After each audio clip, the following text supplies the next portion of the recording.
Hi, this is Letitia. இந்த வீடியோவில் CSAT 2024லேருந்து ஒரு கொஷின் பார்க்க போகிறோம். A number is mistakenly divided by 4 instead of multiplying by 4. What is the percentage change in the result due to this mistake? அப்போது இதோட percentage change கேட்குறாங்க. ஒரு நம்பரை மல்டிப்ளை பண்ணுறதுக்கு பதிலாக டிவைட் பண்ணிட்டாங்க. அப்போ மல்டிப்ளை தான் அந்த நம்பரை பண்ணியிருக்கணும். அந்த நம்பர் நமக்கு என்னன்னு தெரியாது, அதை நம்ம எக்ஸ்ன்னு வச்சுக்கலாம். ஓகேவா?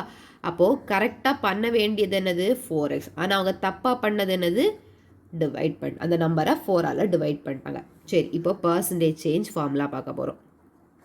பர்சன்டேஜ் சேஞ்ச் ஃபார்முலா என்ன? Correct value minus mistake value by correct value into 100%. ஓகேவா? கரெக்ட் வேல்யூ என்னது? கரெக்டாக இருக்க வேண்டியது 4x minus x minus 4 whole divided by correct value என்ன? 4x into 100%. LCM எடுத்துட்டோன்னா 16x by x by 4 into 4x. ஏன்னா இது by 1 வரும், இது ரெசிப்ரோக்கல் எடுக்கிறப்போ இது டினாமினேட்டரில் தான் வரும். which is equal to 15x by 16x into 100%. 15 divided by 16.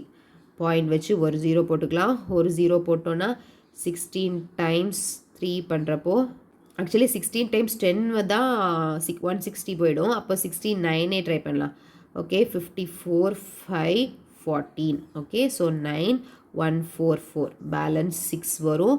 மறுபடியும் ஒரு 0 போட்டோன்னா 16 times 6 பார்க்குறப்போ 6 3 96 போயிடுதா. இதில் ஒரு 16 சப்ட்ராக்ட் பண்ணிட்டோன்னா 0 8. ஓகே, அப்போ அதுலேயும் கம்மியாக தான் வரணும். ஸோ 16 இன்ட்டு ஒரு 3 ட்ரை பண்ணலாம். 18 பேலன்ஸ் 1 48. ஓகே, இதான் வரும். இல்லைன்னா 16 போட்டோன்னா ஜாஸ்தி போயிடும். 3 16s are 48 பேலன்ஸ் 2 1. இன்னொரு 0 போட்டுக்கிட்டோன்னா 120 120. இது 144, இது 96. அப்போ 7 ட்ரை பண்ணோன்னா 2 4 11. ஓகே, 7 பண்ணால் 112 பேலன்ஸ் 8. இன்னொரு 0 போட்டோன்னா இங்கே ஒரு 80 வந்துருச்சு. 6ஓடது 6லேருந்து ஒன்று சப்ட்ராக்ட் பண்ணியிருக்கோம். அப்போ இது 5. அப்போ நமக்கு ஆன்சர் என்ன கிடைச்சாச்சு? 0.9375 இன்ட்டு 100%.